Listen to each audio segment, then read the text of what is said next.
ইয়াতে আৰু সেইটোৱে 17 বছৰে এটিচিড হৈ আছিলে ভাৰতবৰ্ষ বিশ্বৰ ভিতৰত সৰ্বশীৰ্ষ এটা গণতান্ত্ৰিক দেশ এই দেশত আজি গণতান্ত্ৰিক প্ৰক্ৰিয়াত পাব্লিক ৰিপ্ৰেজেণ্টেটিভ হৈ আহি যিসকলে এই হাউচত আহিছে সেইসকলৰ ভাইলেঞ্চ আপোনালোকে দেখিবলৈ পাইছে গতিকে এইটো অতিকৈ দুৰ্ভাগ্যজনক আৰু UPPL BJP আৰু GSP মিলি আজি যেটো আমাৰ মেজৰিটি শো কৰিছে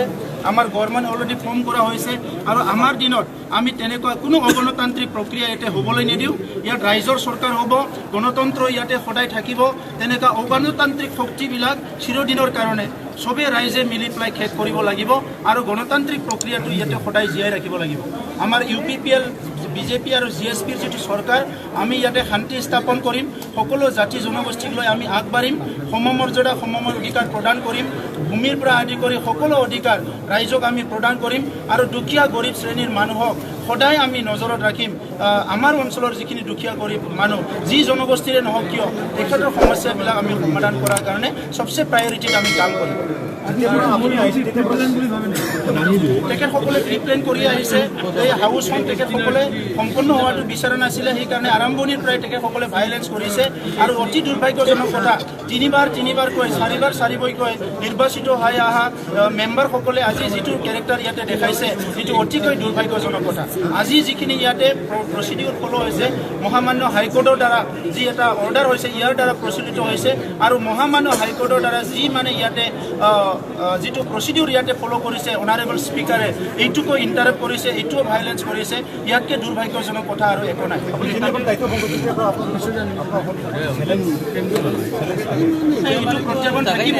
অগণতান্ত্ৰিক এটা চৰকাৰ চলি আছিলে 17 বছৰে ইমানখিনি ভাইলেঞ্চ হত্যা হিংসা দুৰ্নীতি ভ্ৰষ্টাচাৰ হৈ গ'ল তেখেতসকলে এইটো কৰিবই গতিকে আমি সেইটো ফেচ কৰি পেলাই ৰাইজক তেনেকুৱা সমস্যাৰ পৰা উদ্ধাৰ কৰিম বুলি আজি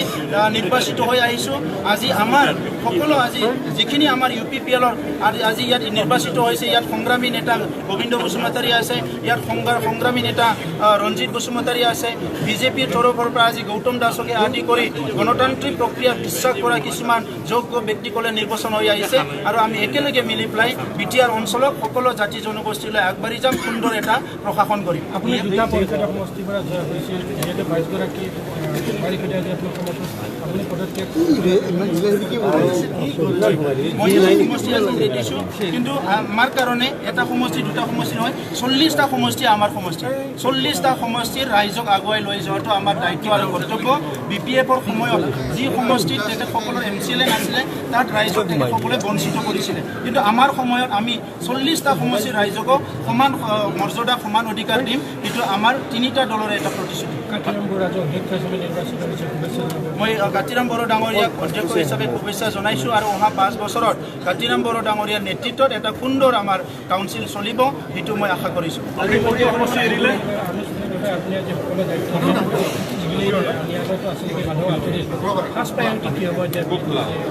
সবচে ভাল এটা নিকা আৰু স্বচ্ছ প্ৰশাসন গঢ়ি তুলিব লাগিব আমাৰ ইলেক্টেড যিখিনি কেবিনেট মেম্বাৰ আছে আমি একেলগে বহিম এই খ্ৰীষ্টমাছৰ পিছতে আমি এদিন পিছতে আমি বহিম আৰু আমাৰ যিখিনি এডমিনিষ্ট্ৰেটিভ যিখিনি বিভিন্ন সমস্যা আছে এই সমস্যাবিলাক প্ৰায়ৰিটিত আমি সমাধান কৰিম তাৰপিছত যিবিলাক ৰাইজৰ কাৰণে আগতে যিবিলাক স্কিম ধৰা আছিলে যি স্কিমবিলাকৰ কোনো মানে নিয়ম নীতি ফলো কৰা নাই ৰাইজৰ যিখিনি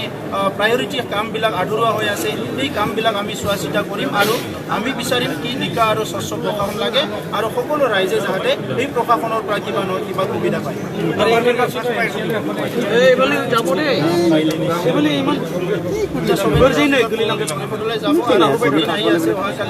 দিনৰ চব ৰাইজক শুভেচ্ছা জনাইছোঁ মই হাগ্ৰামা মহিলাৰী ডাঙৰীয়া আৰু তেখেতসকলৰ সদস্যসকলকো মই বৰদিনৰ শুভেচ্ছা জনাইছোঁ আৰু মই আশা কৰিছোঁ হাগ্ৰামা মহিলাৰী ডাঙৰীয়া আৰু তেখেতৰ যিবিলাক কৰ্মকৰ্তা আছে তেখেতৰ যিবিলাক আজি MCLA সকল শপত লৈছে আমাৰ 5 বছৰ চৰকাৰ চলোৱাত সহায় কৰিব বুলি মই তেখেতসকলৰ পৰা আশা কৰিছোঁ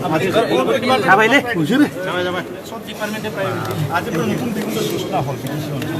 নতুন দিগন্ত সূচনা হ'ল আজিৰ পৰা যাতে কোনো ভাইলেঞ্চ কৰিবলৈ সাহস নকৰে আৰু কোনো অশান্তি কৰিবলৈ যাতে সাহস নকৰে আৰু ইয়াৰ লগতে কোনো যাতে কৰাপশ্যন কৰিবলৈ সাহস নকৰে সেইটো আমি আহ্বান কৰিছোঁ আমি এসপ্তাহৰ ভিতৰতে কৰিম